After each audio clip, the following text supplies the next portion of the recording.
Super అంటే super top colours ఉన్నాయి. ఏ colour compulsory తీసుకోవాలి. అక్క చెల్లెలు అమ్మ తల్లి అందరికీ చెప్తున్నా.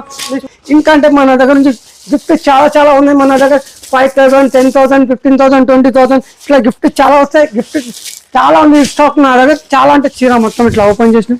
ఓకే, సిల్వర్ జరీ మళ్ళీ గోల్డ్ జరీ ఇచ్చారు. చాలా మంచిది. సూపర్ సైడ్స్ కూడా వచ్చాయండి ఇలా డిజైన్ అంటే చూడండి. ఇంకా దీంట్లో చాలా మంచి మంచి డిజైన్స్ ఉంది. సూపర్ కలర్ కాంబినేషన్ ఉంది. చాలా అంటే చాలా మంచి కలర్స్ ఉంది. 8 కలర్స్ ఉంటాయి. 8 కలర్ కంపల్సరీ తీసుకోవాలి. బార్డర్ పిచ్ కలర్ వచ్చేసిన తర్వాత చీర మొత్తం మెరూన్ కలర్ సిల్వర్ కలర్ బూటీ ఇచ్చేసిన మొత్తం జరీ ప్యూర్ జరీ ఉంటుంది. శారీ డిజైన్ అంతా చాలా మంచిది. బార్డర్స్ కూడా నీట్ గా వచ్చాయి. ఇలా పైతాన్ని రిచ్ పళ్ళు ఇచ్చారు. సూపర్ ఉంటే మొత్తం జరీ ఉంది. మొత్తం జరీ బార్డర్ వచ్చేసిన తర్వాత క్వాలిటీ మాత్రం మాత్రం తీసుకోలేదు. మనకి ఇది నార్మల్ డిజిటల్ ఫ్యాబ్రిక్ అలా కాదండి, స్టైల్ వెరైటీ. 4 కలర్ ఉంటే 4 కలర్ కంపల్సరీ తీసుకో చెప్తున్నాను. మొత్తం Christmas new year Sankranti special items ఉన్నాయి మొత్తం.